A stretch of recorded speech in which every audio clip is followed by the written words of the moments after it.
Greetings, everyone. Uh, my name is Jeff Lindemood, aka Baharat, and I'm with Dr. Mungali and Ron Charan, who met each other in '89, and I'll let them tell the story. Yes. So thanks, Baharat. Nice to be here on this call with you guys. I went to India first time in 1989, and I was going to go for 3 weeks, but I kept staying longer because something was very fascinating to me about what was happening. And I arrived in early February. By end of March or early April, I must have been in Kenchi, and I wasn't feeling so well. So I went to visit Jiwan Dada, an old devotee of Maharaji who lived in Haldwani. He took me to his nephew, who was a doctor. That turned out to be Dr. Nirmal Mungali. And I thought I was going for some medical treatment, but it very quickly became apparent that Maharaji had other plans. So we've been like family since then, I could say. And Doctor, what is your experience of how we met and how we connected through the years? Well, Ramcharan, you have taken me back to those time when we met for the first time. And memories of that meeting, they still hover with me all the times. They are very afresh. Well, when we met for the first time, the fact is that I never saw you as a patient. The moment I saw you, I knew instantly that I was meeting a seeker. You were not just like the wanderers who come to India, have some time here. You seem to be on a pursuit and with a very clear intention and determined to get it. And I feel so happy about you that with the passage of time, you simply enlarged your treasure of experiences and, of course, the achievements as well. So what I feel about you, and then when I came here in North America, you introduced me to Bharat. And meeting Bharat was almost like something as perhaps Ram had felt when he met with Bharat during the exile after a bit of separation. He came very close to me, and for this introduction, I have no words to thank you. I can't thank you enough. Because to me, you have always brought happiness, just love. We have stayed together for long times in Haldwani. We have had long chats about Maharajji, about Vedanta, about Bhakti, about Tantra and whatnot, about yoga. But always those satsangs, the time with you. And again, I'm so happy that we are back. The three of us are back here again. And it is all Maharajji's grace that we are in his satsang again. Indeed. You see, satsang has a beginning always, but it hasn't got an end. The end depends on the entity on whom the satsang is being carried out. So this time, it is up to Maharaj. Let's pray. Let's pray for his blessings, for his grace, because that is his prasad. Satsang in itself is the prasad. Yes. So, you know, as somebody who came to India many years after Maharaji left his body, it was through devotees such as yourself that Maharaji came into my life. I mean, other than in dreams and such.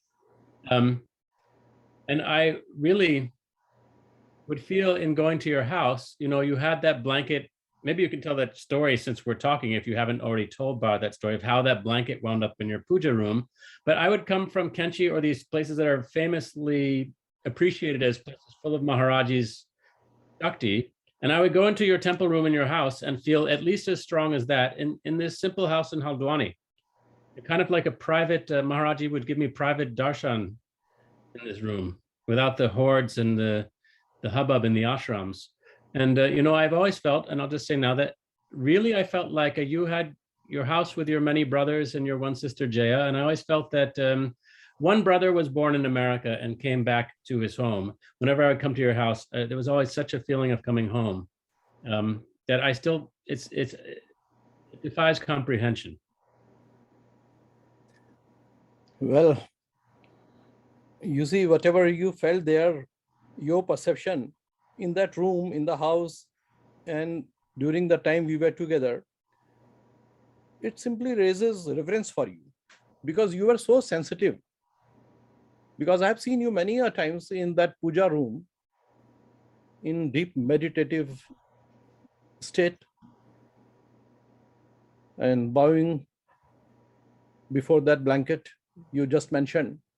Well, since you mentioned that blanket, I recall it, and you said that I should give a little bit of that story, how that blanket came to be in the house. It is pretty interesting. See, it was in the winters of 1969. Maharaji happened to be in the home as usual for 2 or 3 days. And the day when he was about to leave in the morning after breakfast, he did not have anything in the breakfast, just some tea at times, at the most. Or though the prasad would be offered to him and he would take it because he had no inhibitions and restrictions about taking anything, any amount, any time. That was something, he was very unique. While talking about this, I cannot refrain from telling you another story. Once my father asked him, Maharajji, what kind of Maharaj you are? You just keep eating all the times. He was so free with him. Now, Bharat, especially Charan knows it very well because he knows my father very well. So he knows his temperament. And so father was very free with Maharajji. So that day he asked, Maharaj, what kind of a Maharaj you are? All the time you go on eating, people bring you platters and you never say no and you just eat. Maharaj looked at him in his, that peculiar pose and said, you don't understand. Huh? If I don't, I'll have to come back just for one chapati. I'll have to come back to eat just one chapati. That's why I consume. This is the law of karma. See how simple he was. It was not that those laws were made for others. Just like Lord Rama, he did not separate himself from those, though he had all the control over everything. But he said, yeah, well, if it is in my karma, so I have to take it. I have to take it. Since I have to take it, I have to take it. So I don't say no. So now back to that story of that blanket. While in the morning he was about to leave, so he left and said goodbye to everybody, blessed everybody. And Ramcharan, you will particularly remember those staircases that leads from the first floor of the house down to the road. That very steep, narrow staircase. Yeah. Very steep and narrow, yeah. So he was getting down from that staircase. He stepped down 2 or 3 steps. Then he suddenly turned back. Everybody was standing on the at the door, somebody holding the doors open. And then he turned back again. He climbed up. He came up and removed that blanket from his shoulders and flung it over my mother's head, just like a fisherman flies away his net. In that posture, he furled it on my mother and said, Ma, tere liye hai, this is for you. Ma, this is for you. And then he got down. Now he was in a vest only, white vest and dhoti. He had removed his blanket. And I followed him. I followed him down to the road. The moment he touched the road, after the last step, a white ambassador car stopped. The same moment, as if it was very precisely timed. And somebody got down from the front seat of the car, opened the rear door for him. And he was just about to get in. The man removed a blanket from the car And I very clearly remember it was a white blanket, very unusual color for him to wear. It was white background. It was plaid. It was a plaid blanket with brown and black stripes, very thin stripes. It was white blanket. And he properly donned it on him. And Maharajji got in. And I inserted my head or my half torso in the car and leaned on his thighs to pranam him. He patted my head 2-3 times and said, "Jao." And he was in a very jovial mood. The way he said "Jao," it was like "Jao." And well, I withdrew myself and the car drove away. That is how the blanket came into the house.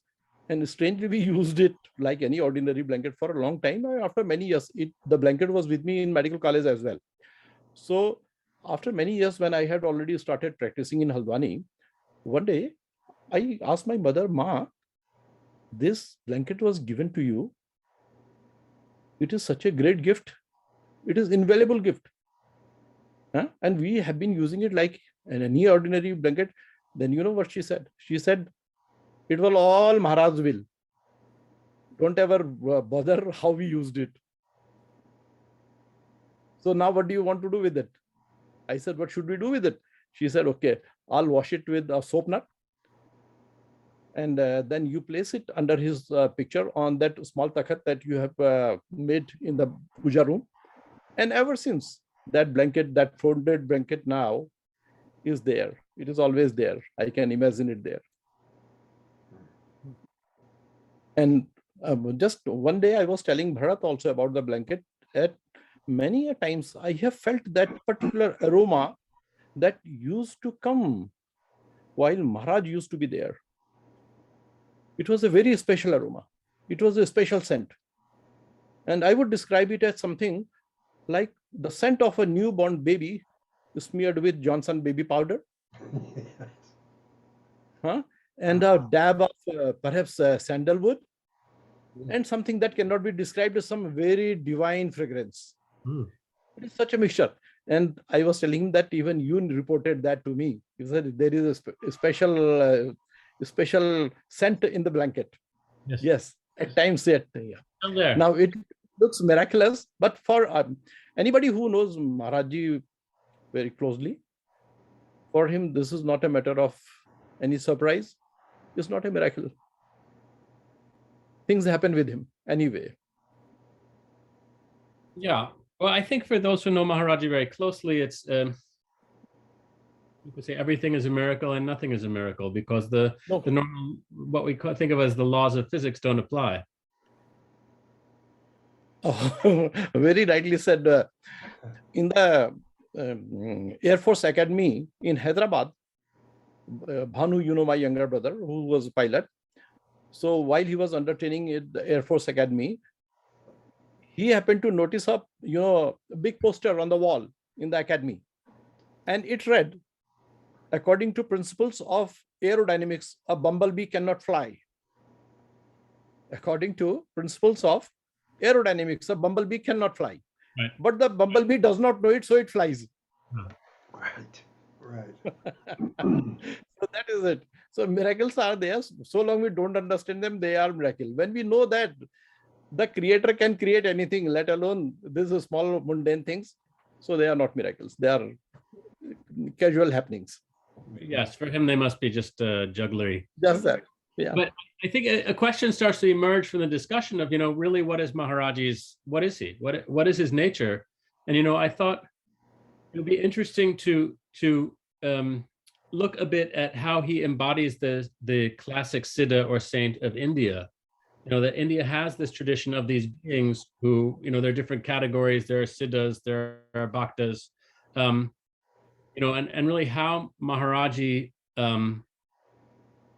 fits within that tradition, because this is the tradition within which he moved and within which he taught, although he himself obviously beyond any tradition. So really, if you look at schools of Vedanta or Bhakti, what can we learn about that self-knowledge or devotion from Maharaji's Leelas, and what can we learn about him from these traditions of India? That to me, it's a very rich topic, and I don't hear it, discussed that often. People typically say he's very different than we think saints should be, but I don't know if we can just stop there. There's a lot more in there to explore. So, first of all, I'd just be curious, what is your understanding of when we say the word Vedanta?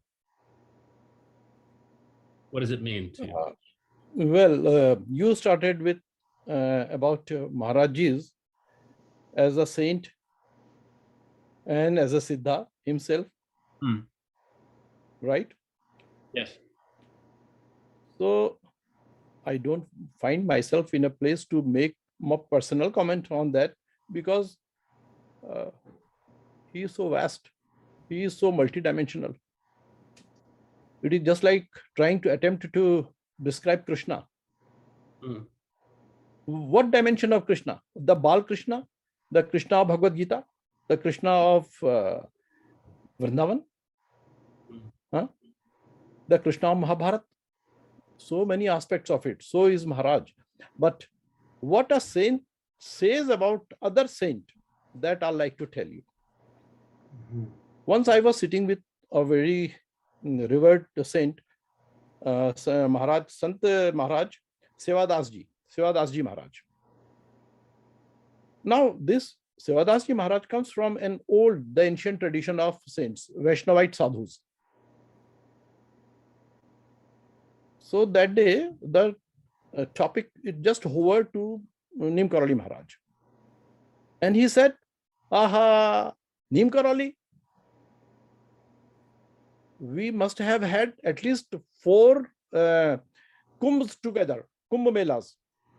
So they had been in Kumbh Mela 4 times. And Kumbh Mela comes in 12 years cycle. Yeah. So 4 times means 48 years. A long time. Then he said, aha, बहुत ही मौजी चमत्कारी बाबा थे, चमत्कारी संत थे वो. He was a saint of miracles and mauji, always merry. And that's what Maharajji was. Was he ever serious? No.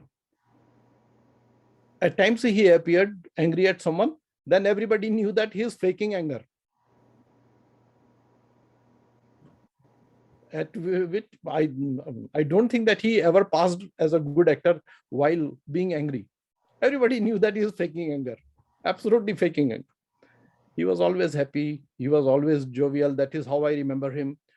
He was not that serious kind of saint, I have seen saints, very revered saints, but they are lost in themselves. But Maharajji, well, he would be lost in whom? I cannot say. I have seen in that postures, staring in the space, completely oblivious of his surroundings, and then coming back as if coming back from a trip, and then getting normal instantly, talking with people, and the talks would never be serious. The communication would not be completed with a person. He would be raising a question, asking some questions, then suddenly diverting his attention to someone else, and then someone else, praising someone, and instantly to other person he's looking at and starts scolding him.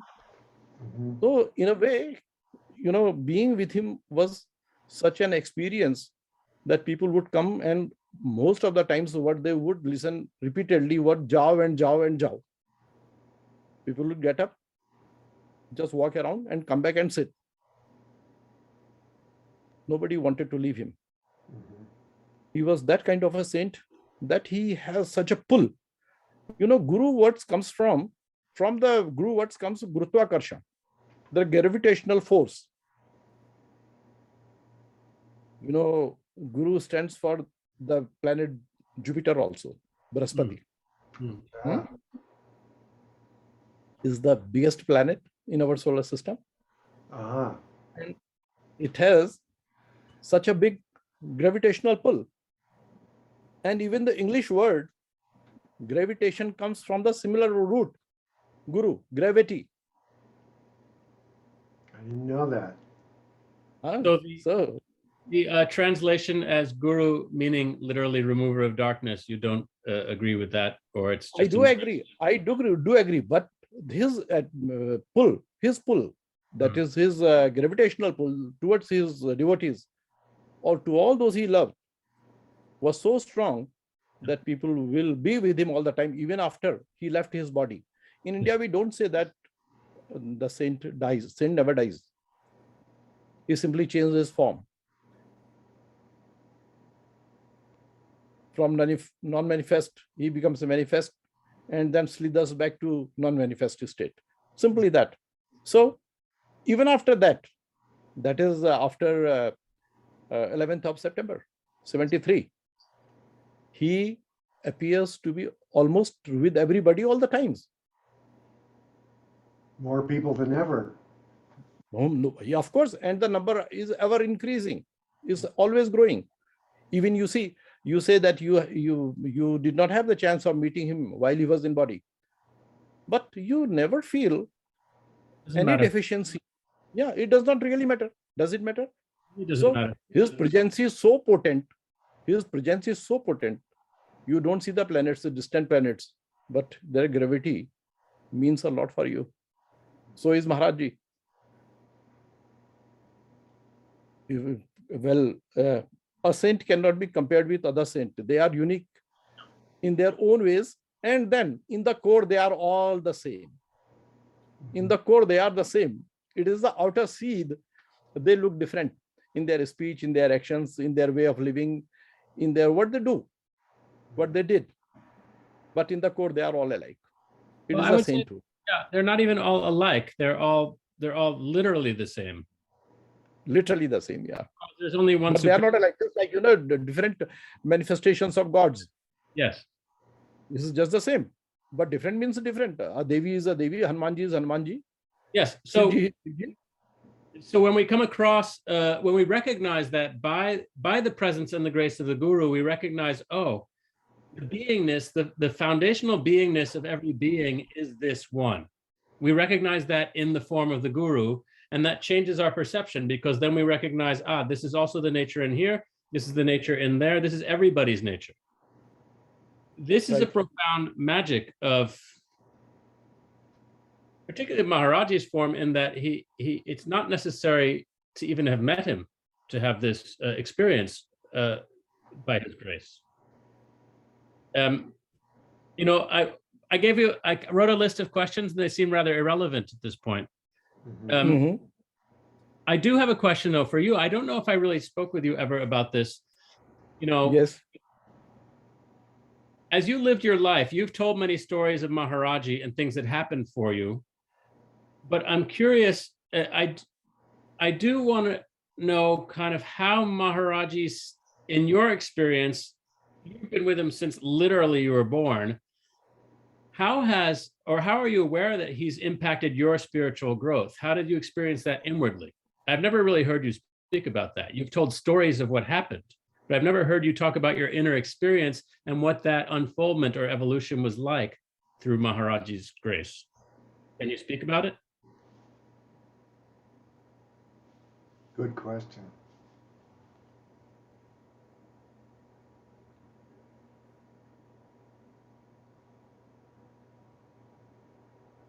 In an attempt to look for the answer within me,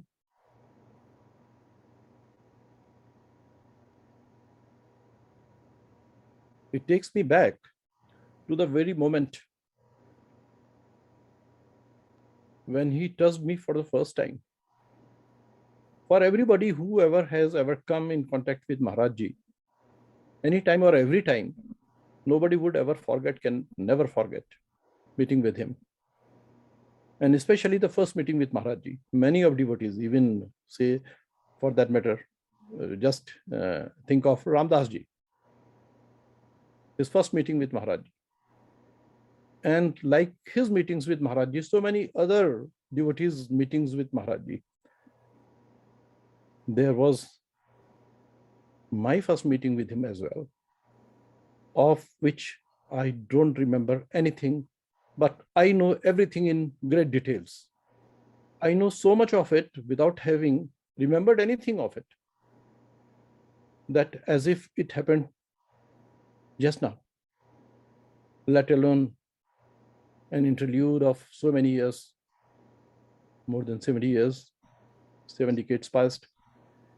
It all happened when I was born. I was born, my birth was almost a stillbirth. I had very feeble chances of survival.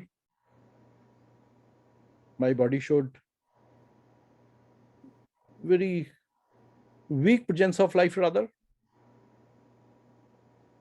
And I was kept aside because in those times, infant mortality rate was very high and it was such a common thing. And at that time, suddenly Maharaj Ji walked in. It was in Nainital. He walked in and instantly demanded, "Bring the child to me." A few hours had passed since my birth and he was in the house. "Bring the child to me." His demand fell in deaf ears. Nobody paid heed to what he said because they did not consider it important. Then he repeated his words, "Bring the child to me." Again, no response from the family. Third time he really yelled, "Don't you listen? I said, bring the child to me. Bring him now." So eventually I was brought to him by my aunt. He was sitting on his usual takhat, which was kept for him, always ready for him. He was sitting on that.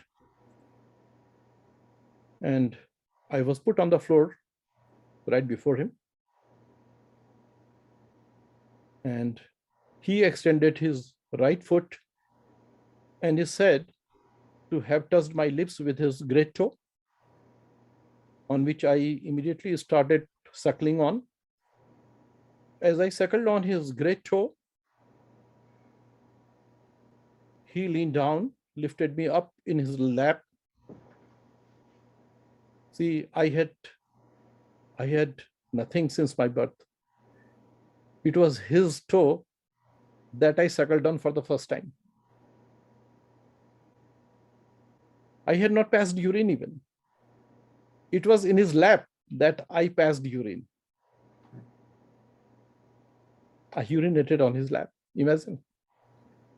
And then stroking on my head gently, he said, "He is my son Nimi." He gave me the name. He gave me life first. He gave me life. He gave me name Nimi and declared he will serve as a doctor.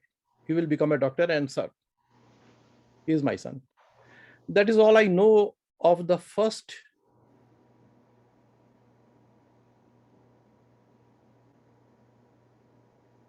feel with him. I was just born. My senses had not developed naturally. But whatever I learned later, and the story was repeated very frequently among the visitors and in the family, that I can describe the details in such a way as if I was the actual witness of it. I was in the scene. But so that was what was my journey with him began. That is how it began. Then eventually I became a doctor. And now you said about Vedanta and Bhakti.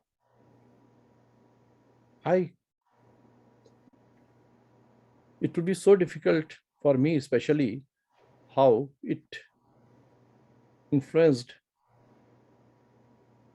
in my context, because it was not that he had predicted my future. He had in fact decided my future. So I became a doctor eventually. It was not that by, trying to think that how I should practice what kind of relationship I should have with my patients, with my profession. It was always spontaneous. So much so when I recollect now, after your question, I feel that, in fact, I always felt that it was not me who was treating the patients. In the spiritual development,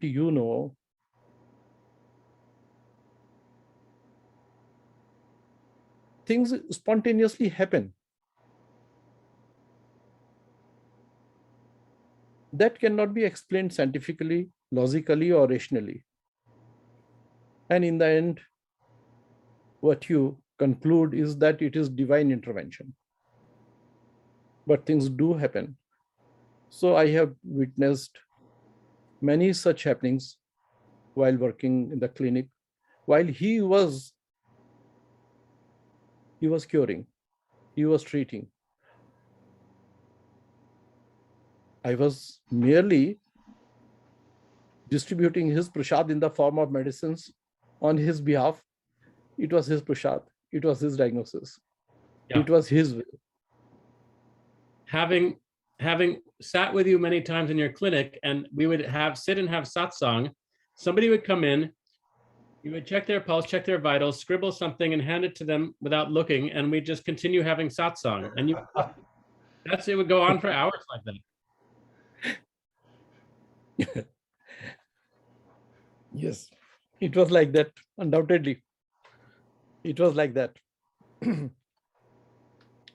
You said you only had a stethoscope and a blood pressure cuff. Those were your only instruments, huh? Yeah, I had a blood pressure instrument, a thermometer, and a stethoscope. Yeah. And strangely, and now Bihari is the witness. He has seen me working so many times. I never needed to give an injection to any patient. There were no pains, no pins in the clinic. Very few basic medicines, and with those medicines, well, it was done what was to be done. It was all his grace. It was him. And many of my patients. Now, Ramcharan, you would remember his picture right on the wall, just above my chair. Yeah, with many patients would come and bow there. Blue and red blanket. Exactly. Yeah. Well, it was like people were coming for darshan. That is very true, because there were instances when people would come and would bow in front of the picture and do pranam to me as well and leave. Just that. Bas pranam karne aaye the. And not even take medicine. No. So Maharaji was doing some ilaj wala chamatkar through you. No, he was not doing any chamatkar. He was simply, see, it was not sympathy. See, I did not practice as a sympathizing doctor. It was empathy, in fact. Many a times I felt, in true sense, I really felt the pain. Then all I had in my hands was just to remind him, are you listening to him? Are you listening to me? You are the witness of this plight.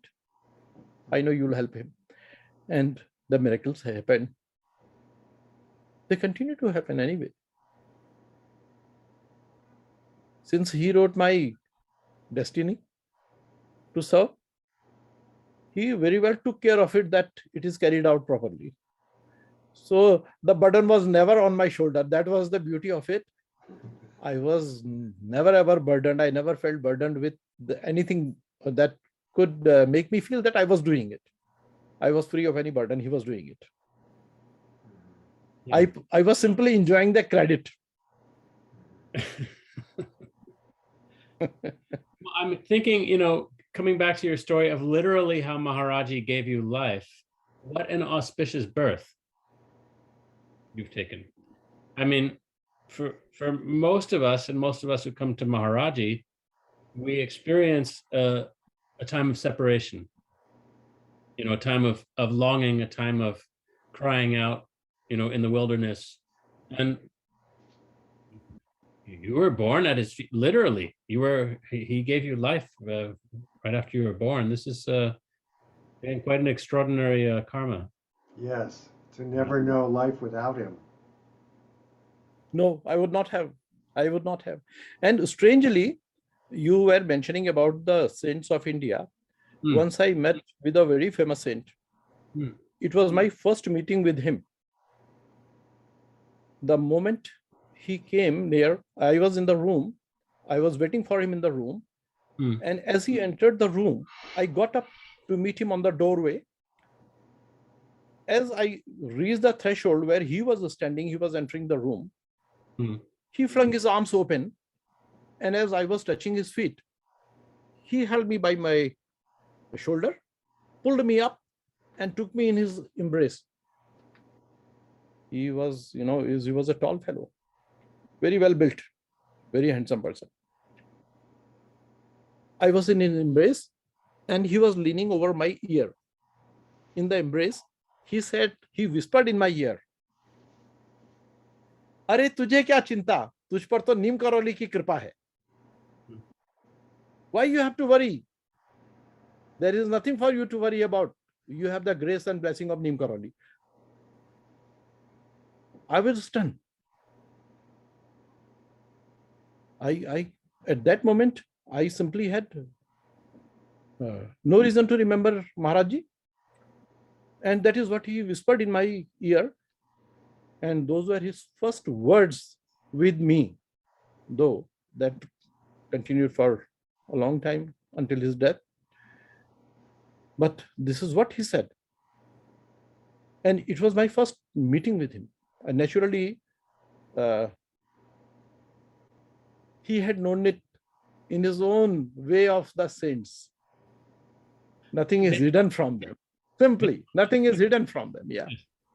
So it brings to my mind what an important important part in our in one's spiritual unfoldment in regard to the Guru is this coming back again and again to that simple shraddha of there's nothing for you to worry, your Guru is with you. And that no matter what one gets into in terms of philosophies or experiences or whatever, coming back to that simple shraddha again and again and again is such a fundamental, foundational part of you can. It's not even sadhana of sharanagati, of taking shelter, of surrender, of merger.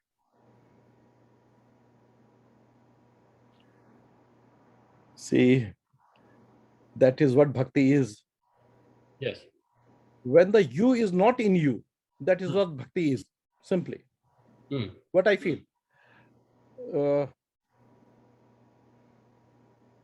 There is, when we are talking about him, I don't see any reason that I should look into scriptures, into literature, into experiences of the great people, rather than leave it on to him as I feel.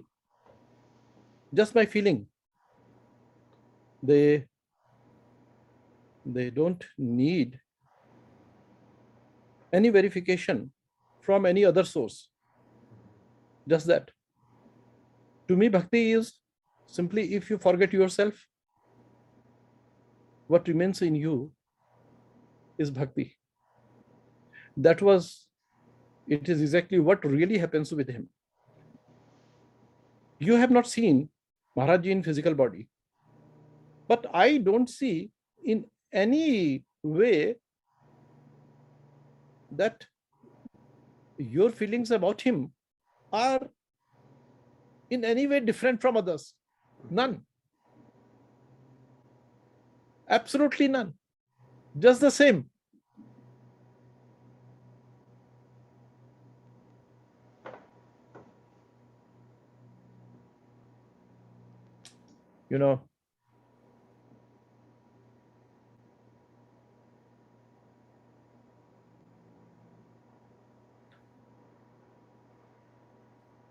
And about Vedanta, the path of knowledge, the path of self-exploration, exploration of the individual self, and expansion of the cosmic, eternal self.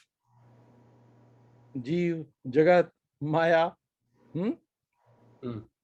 And at the other hand, bhakti, your love. No way. Love has no way. There are ways for other things. There are techniques anyway. There are principles. There are laws. But love, is it dependent on any technique, any principle? There are ways.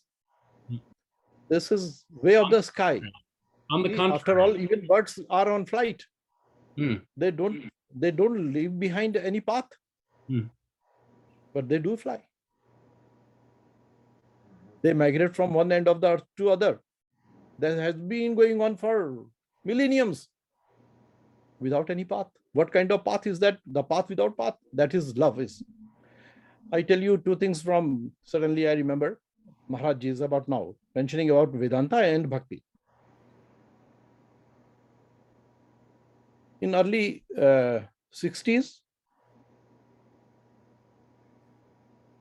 there used to be a school teacher, and he had a beautiful voice, and Maharaj Ji just loved listening to him while he sang for him.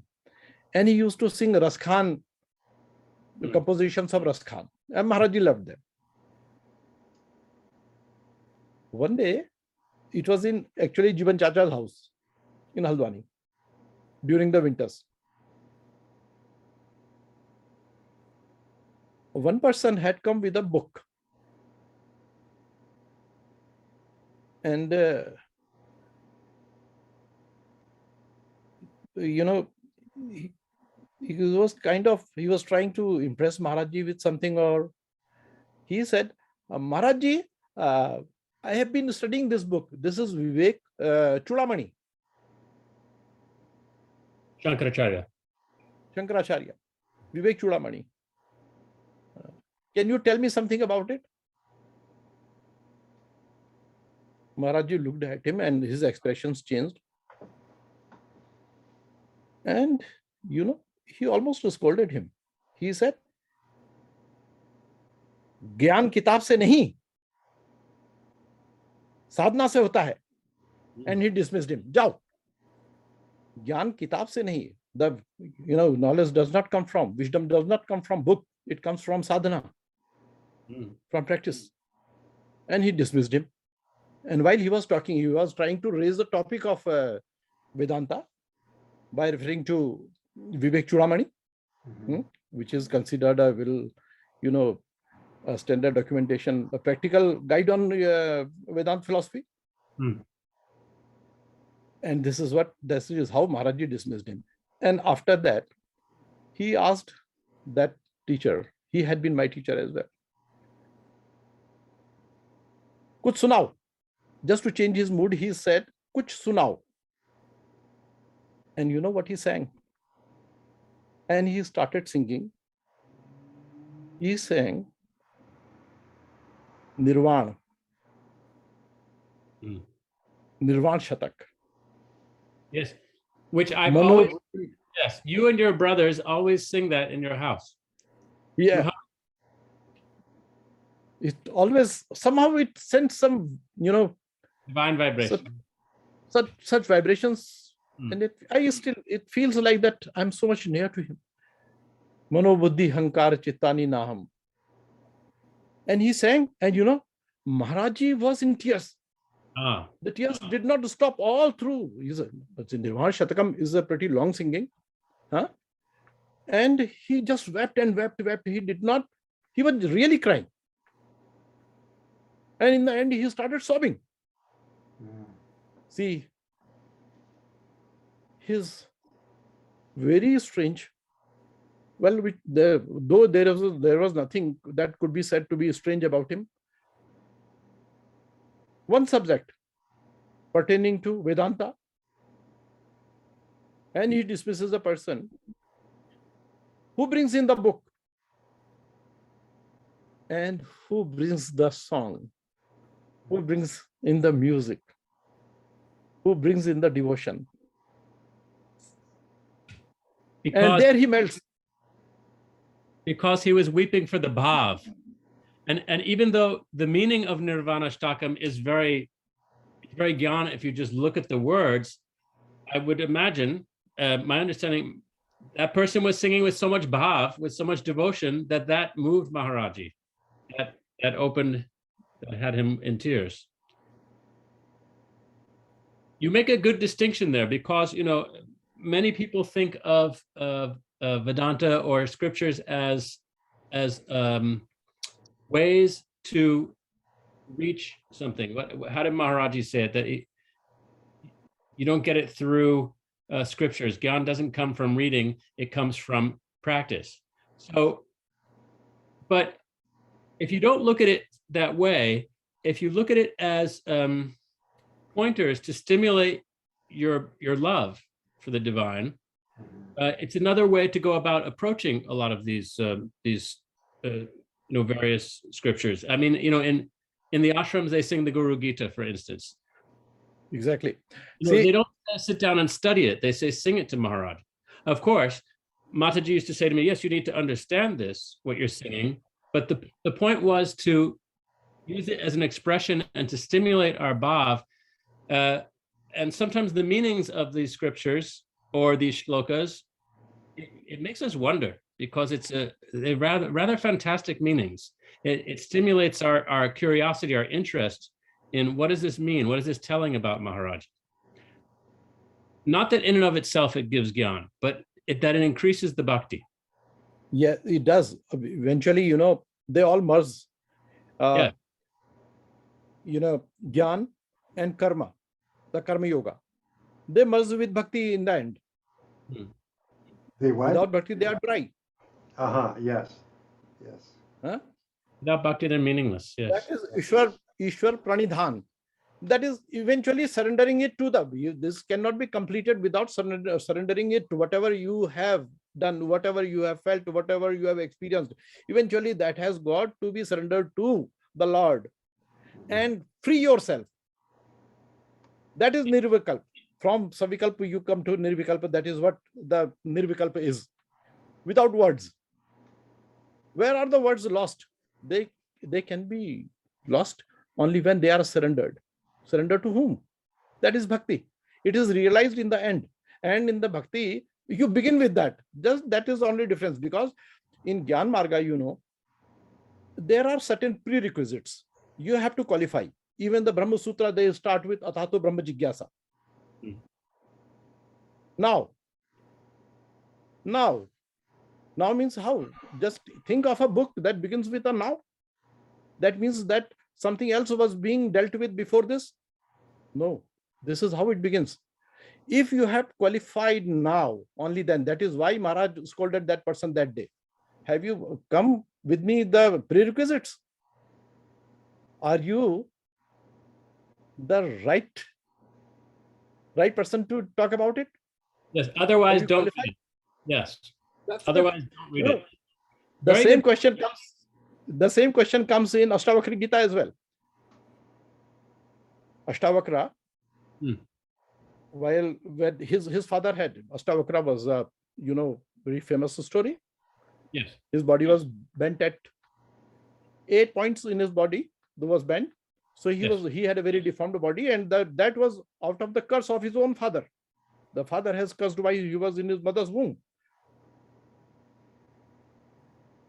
The father had not returned. He was in Maharshi Janak's court. They were discussing something and he had not returned back. So mother asked the child, go and see, your father has not come back. See what is the matter. So he went to Raja Janak's court, and there was a very serious discussion going on. They had been discussing something from the scriptures and without any conclusion. So since there was no conclusion, so the meeting was going on. Everybody was very tense because they did not have an answer to that, because Maharshi Janak said, see, your scripture reads that You can have Brahma Gyan, the knowledge of Brahm, just in a flick of moment, as you mount a horse, the same time taken by a horse rider while mounting on the horse. You can have Brahma Gyan. He said, yes, it is in the scriptures and it is right. He said, it is true. Can you prove it? Can you do it to me? He said, well, we cannot prove it. We cannot do it to you, but it is right. He said, then if you can't prove it, then remove it from the scripture. That was his challenge. So everybody was tense. At that moment, Ashtavakra enters the assembly. Just to ease their mounting tension, they give out a loud laugh. They laugh at that boy whose body is so much deformed. They laugh just to give vent to their tension. And when that laughter dies out, now it is turned off Ashtavakra. He laughs even louder.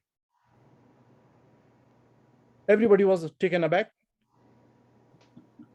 In the court of the king Maharshi Janak, Raja Janak, Rajarshi Janak, this kind of behavior, somebody laughing like that.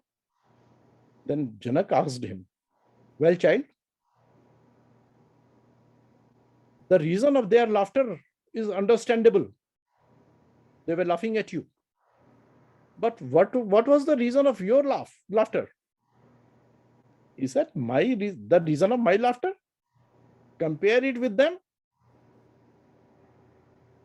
I am laughing because you, Rajarshi Janak, are talking about Brahma in the assembly of skinners. Skinners means those who remove skins of dead animals. That you call these all Brahmins and noblemen skinners? He said, what they saw was the skin, my skin. So who would know skin? He is a skinner. They don't know anything beyond that. The answer was very deep, and Raja Janak got the shot. He knew that he was facing somebody very, very special. He approached him. He said, you know the question? He said, yes, I know. So what do you say about it? He said, it is right and it can be done. It can be done. Can you do it? Yes, I can do it. Can you show it to me? Yes, I can show it to you. Then he said, but not in front of these people. They are not the right people for such thing. Revelations are to be made to right people. So he took Raja Janak. With them, they had a horse ready for the experimentation. And there, at the bank of the river, he said, now, king, repeat your question. He said, it is written in the scripture that the time taken while mounting on a horse is the same time when one can have Brahma Gyan. And he said, there is something else also. It is not the complete statement. There are other lines as well. He said, then it says, but for this, you should have the qualification. It is not that everybody who he mounts a horse would become a Brahmagyani. If he qualifies that, Athato, the question is of Athato. Then he asked, and Raja Janak, do you think you qualify that? I can assure you that, I can show you that. But do you qualify? He knew that. He said, I surrender myself to you. I surrender myself to you. Now I'm your pupil. Accept me as your disciple. And please tell me. Then he asked, Katham Jnanam, Katham Vairagyam, Moksham Katham Bhavishyasi. How I can achieve Vairagya, renunciation, and liberation, and the Gyan. And that child replies, Muktam Ichhasi Chetat Vishayan Vishwatyaj. You want liberation? Then Vishas, the objects. Just leave them aside like poison. They are like poisons only. Shama ajarva daya tosha satyam piyushvat bhaj. Forgiveness. Simpleness.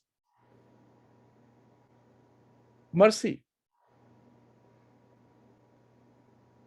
Satisfaction. And truth. Treat them as nectar.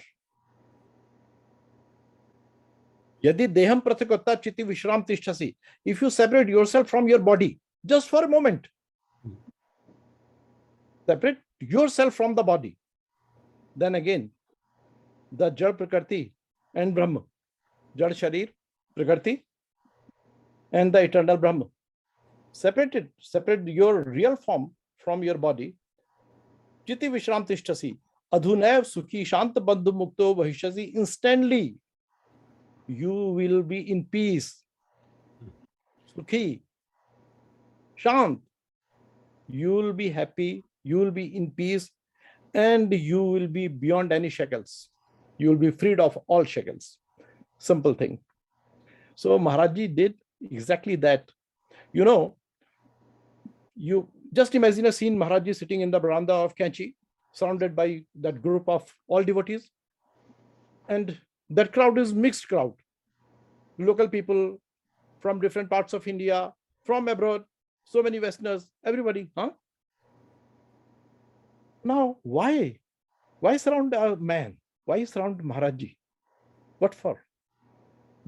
What for they have come? What for they have assembled? Just one thing. Something common has brought them there. What is that? It is suffering. Each and everyone is suffering, with exception of a very, very few who have come out of love. Otherwise, the most of those constitute that crowd, they are sufferers in different ways. It is just suffering, though its face may be different for different people, in different forms. Suffering, some kind of problem. And you know, a verse from Gita. Chaturvidha bhajante majana sukritino arjuna arto jigyasur artharthi jnani cha bharat shrabha. You know, people worship me. 4 categories of people worship me. 4 categories. Those who are distressed by something they cannot handle themselves. It is beyond their means, but they want to get rid of the distress. They want to come out of it. And since they cannot help themselves, with that hope they have come.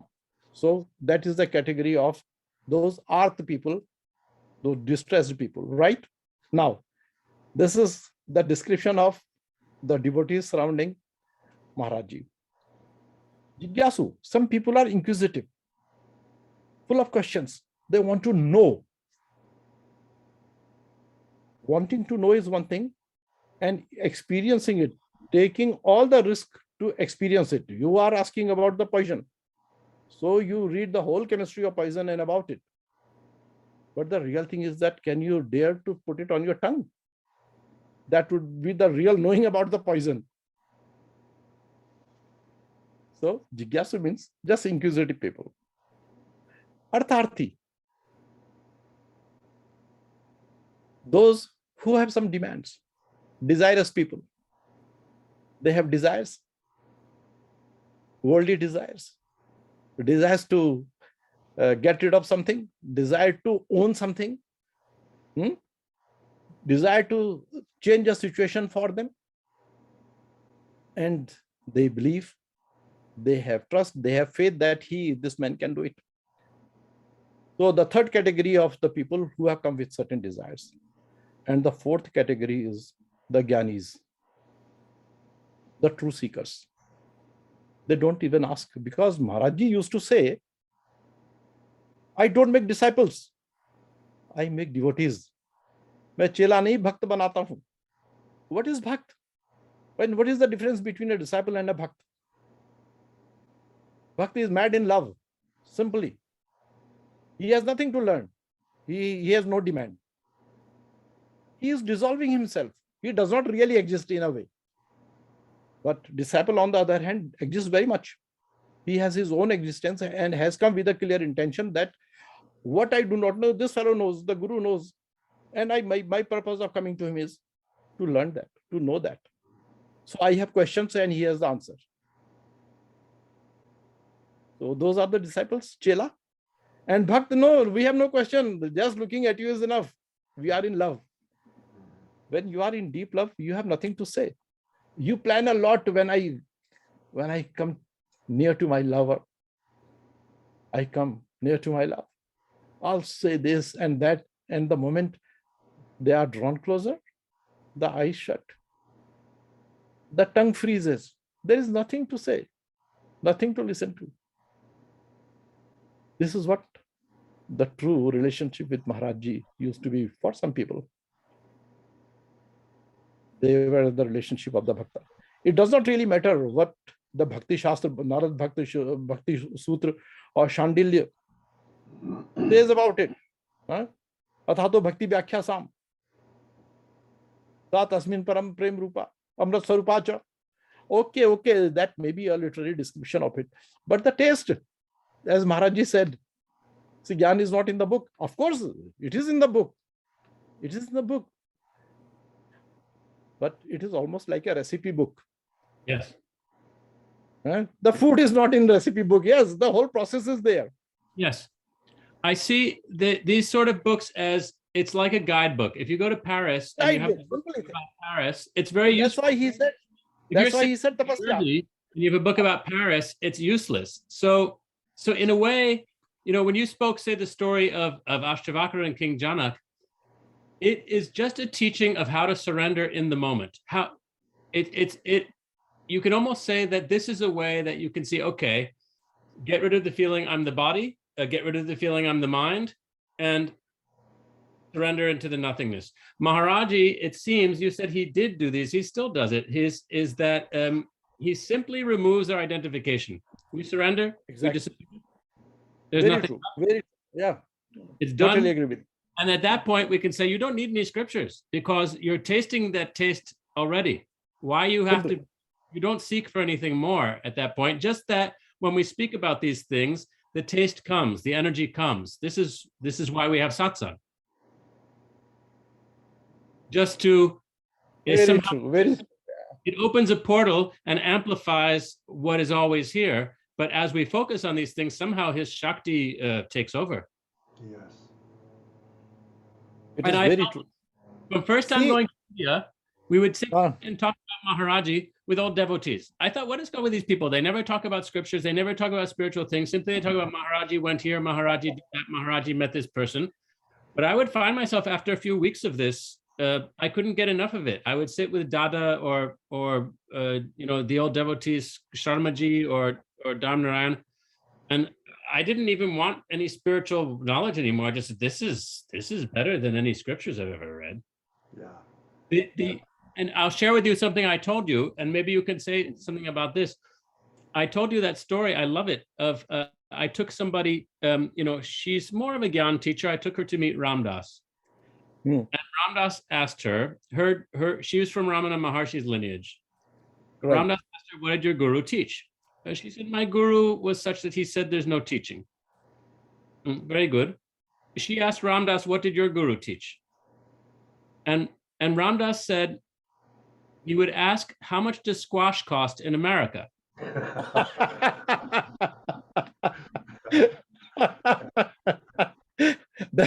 that is the true face of Maharaji. Only he was such a saint who could ask such crazy questions. That was the teaching. Yes, what is irrelevant and what is relevant, that he would decide. Beautiful. It's your mind. I tell you one of my experiences. Out of many experiences, if I go on, I don't think that it is like opening of a dam, just breaking out. But one thing I'd like to share with you, because it is something kind of not a commonplace experience. Once I suddenly had NDE, near death experience. Yes. Now, why I'm mentioning this while we are talking about Maharaj Ji, and how come it has anything to do with Maharaj Ji? See the link. It goes, it was around, I think, 85 or 86, 1985, 86. But though I don't remember the year very clearly, but it was the rainy time in Haldwani. It was raining very heavily that night.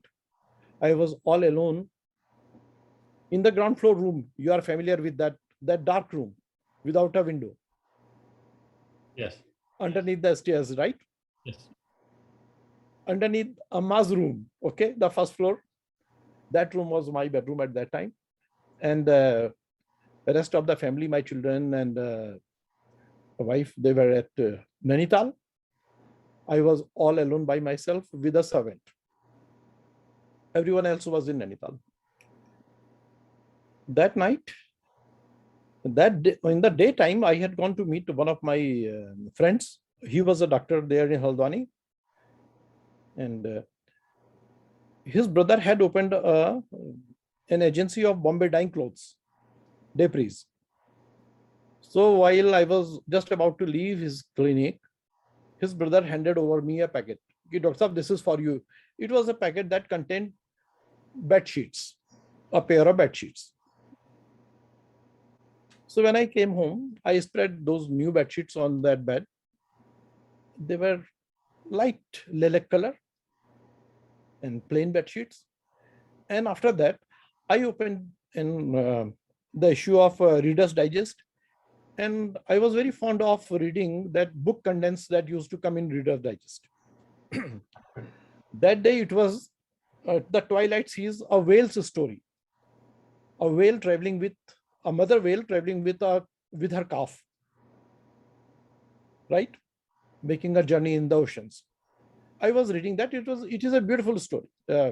Anyway, so I read half the story, then I was tired. I turned down the book on the side of my pillow, switched off the light, and tried to sleep.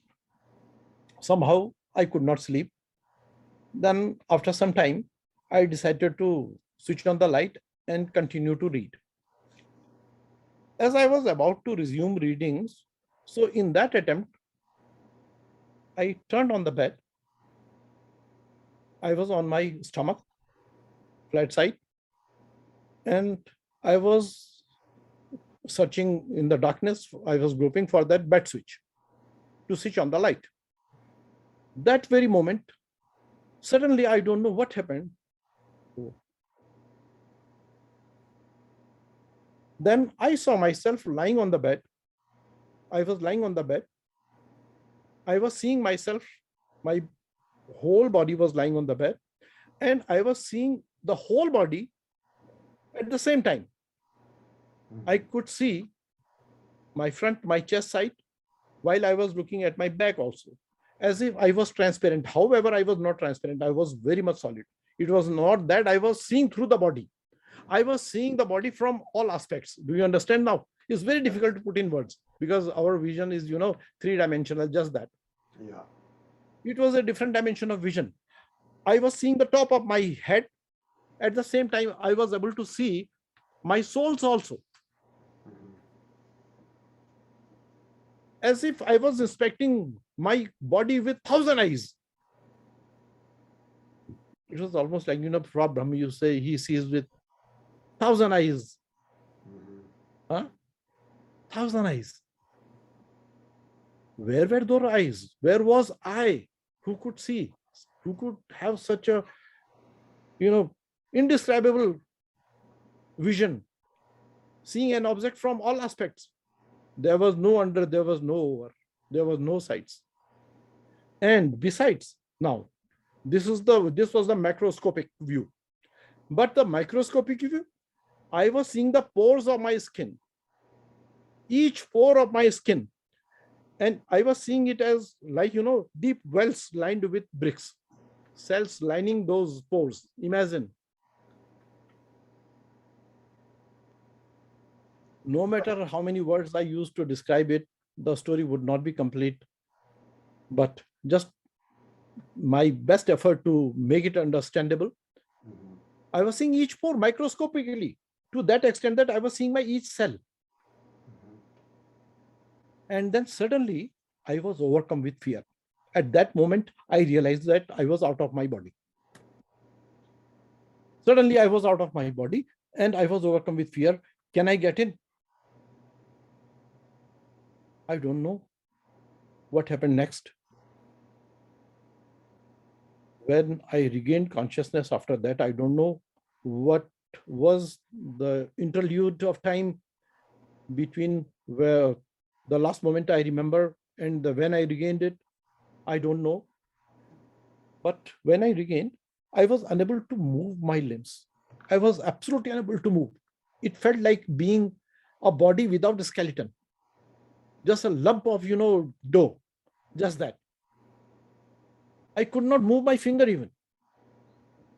Body was limp. And it felt so heavy. It did not feel light. It felt so heavy. As if I was being crushed by my own weight. I was helpless. Some time passed in that state. I was lying on my face.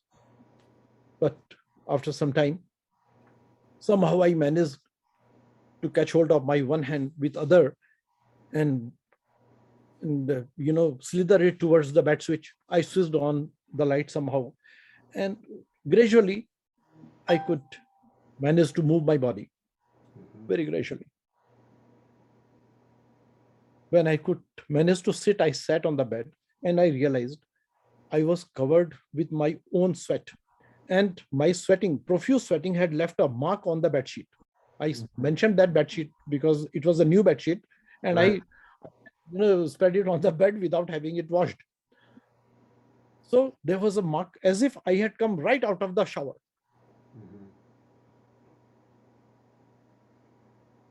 I sat on the bed and then as my consciousness, came to the so-called near normal. I don't know what was normal.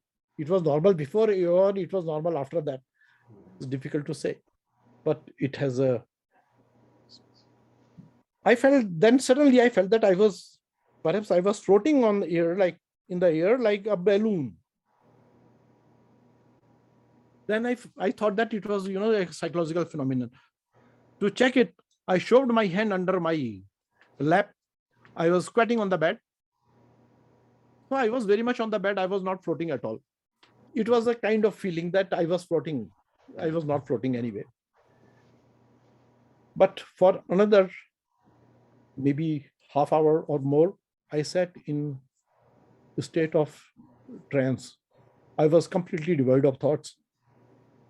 And gradually in the morning, by that time, I was disturbed by the sounds of the traffic on the road and I regained it. After that, I could not sleep. Few days after that, I was on my way to Dehradun. On the way, and you are familiar with that, Baba Haridas.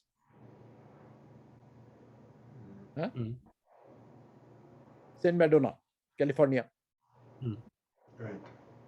So he was an old devotee of Maharajji. He was with the Maharajji. There are stories about him as well. So I used to meet him in his ashram that was in,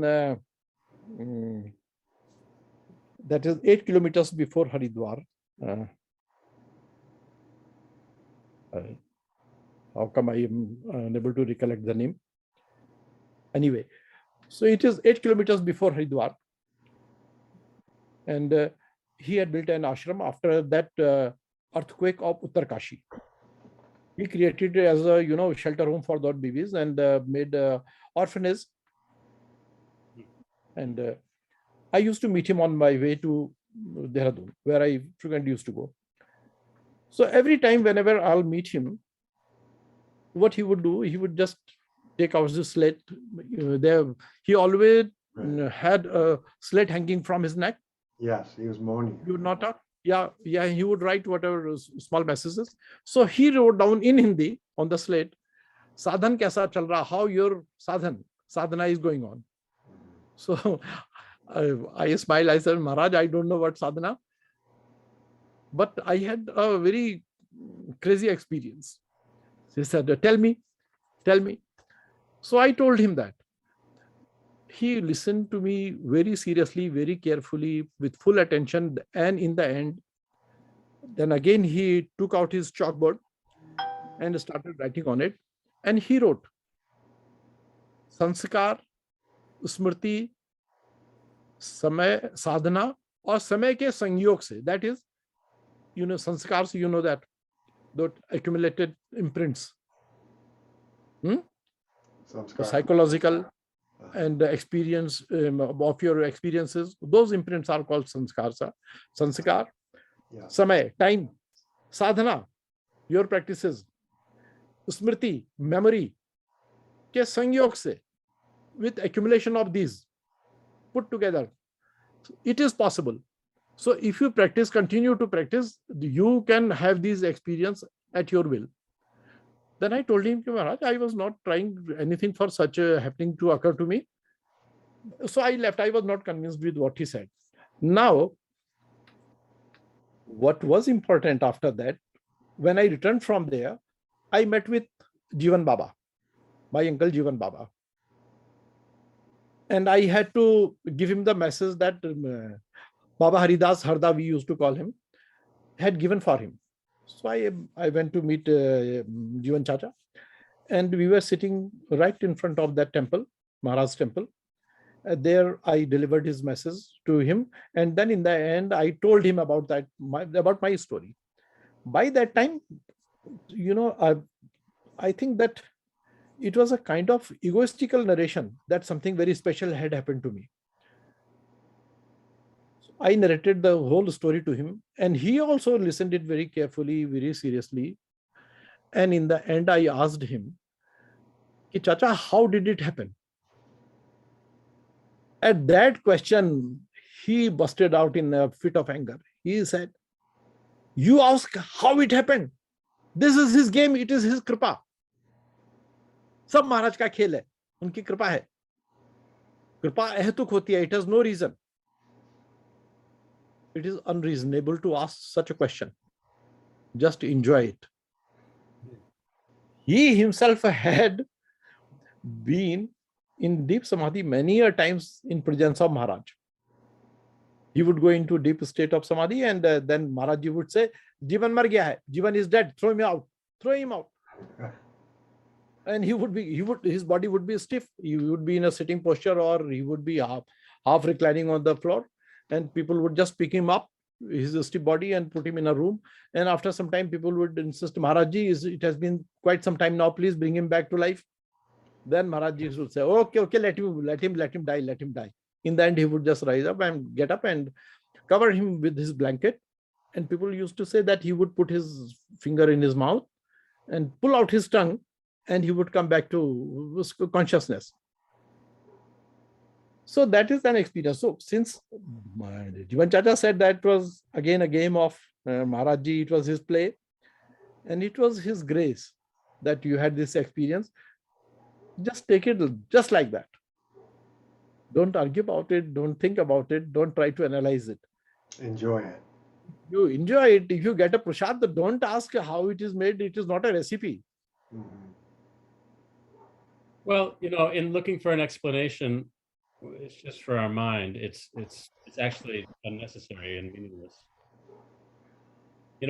I'm curious because many of the things you say remind me of things that Siddhi would say about Maharaj. Yeah.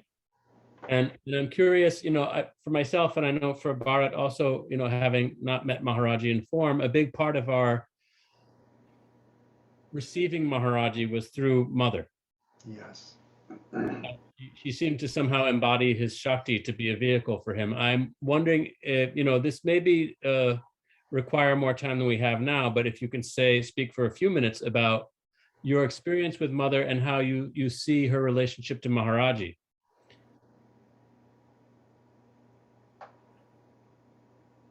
Well, with Mother, Siddhi Ma, I used to call her Ma. And I used to speak to her in, Pahari dialect, Kumaoni. Yes. We never spoke in Hindi. And in Kumaoni, I used to address her as tu. Not even aap, let alone aap. I did not ever even call her tum. Tu, ma tu. And Informal. she would also, yeah. See, you call your mother tu, and you call the God tu. Bhagwan तूने ऐसा कर दिया. God, you have done this. Listen to me. You listen to me. तू मेरी बात सुन. This kind of, the most intimate, it's familiar. Yes. This is intimacy. Yes. So that motherly intimacy. And and many a times what she would do whenever I go to Kanchi, and she would be surrounded with those who had come for her darshan, and when she would see me, here comes Maharaj का बेटा आ गया. ये महाराज का बेटा है और महाराज के बनाए हुए 2 डॉक्टर हैं. Then she would mention of another lady doctor, whom I have never met, and ये महाराज इसकी छठी. Now the Chhathi is the 6th day after a child's birth. It is celebrated in a special way. इसकी छठी में महाराज और हम लोगों ने खूब धूमधाम करी थी. There was a lot of funfair on his Chhathi. We enjoyed that. She would tell. Then she would say, now you tell them stories about Maharaj Ji. He has a lot to say. And she will simply disappear into the next room. Ma,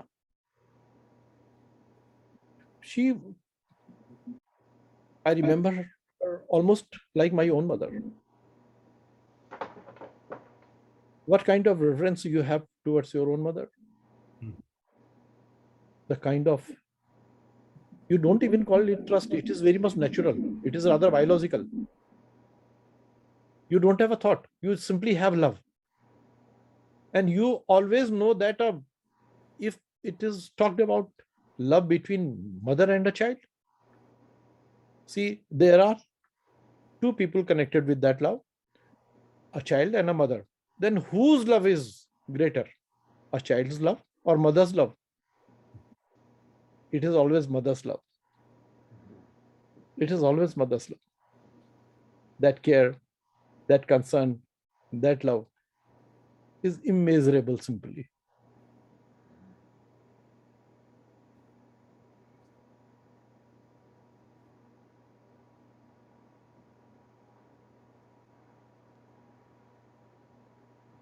The day I had approached her with a roll of papers about the story when Maharaj was used to be in Burma, and I wanted to give those papers to Ramdas. She happened to see that roll of paper in my hand, and she asked me, "Kya hai tere paas? What you have in your hands?" I told her that. She said, "Give it to me, give it to me." Just by chance, I happened to have 2 copies of that story that was written by my son while he was a student of grade 5 only. And so I gave her 1 copy of that. She kept it and gave it to her assistants. And I keep it in my almirah, keep it there. And then told me to go and see Ramdas. And I went to see the Ramdas with that other copy and eventually gave it to him. That day, she was so happy. Acha, Maharaj ki kahani. But she had been carrying out. She is still carrying out. After all, you see,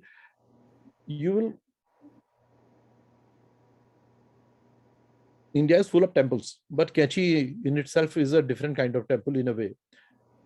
That kind of cleanliness, that kind of peace. Unique. In that valley, Yeah, it is remarkable. And who manages it? It is managed by itself.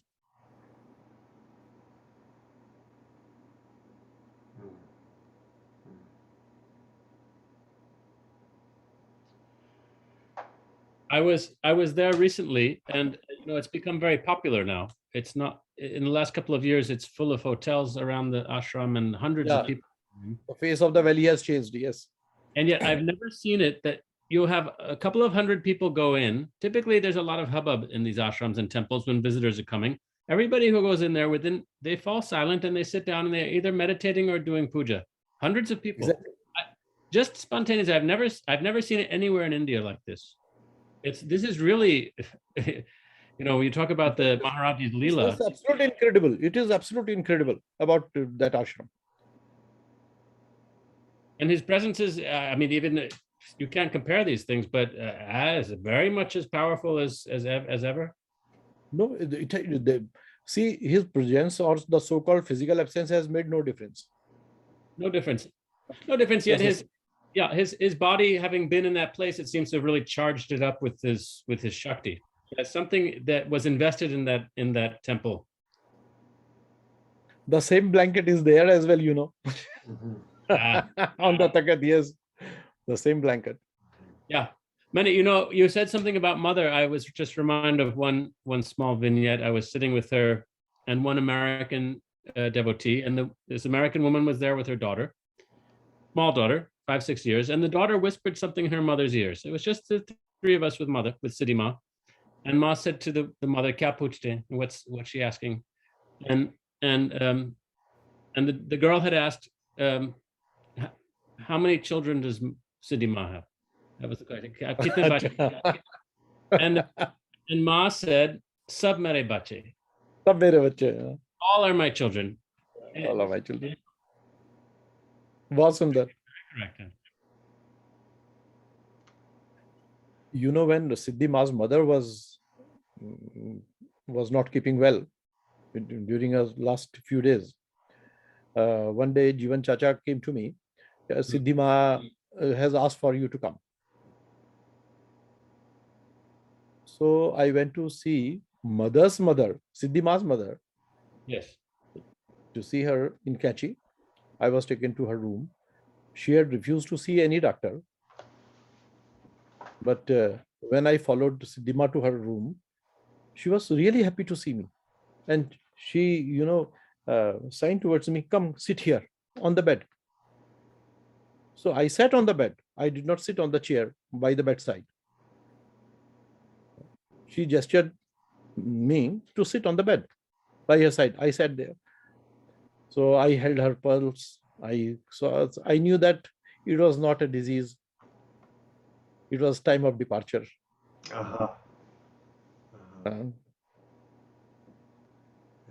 I told mother. So mother said, "Well, I know the time has come for her. She will be with Maharaj soon."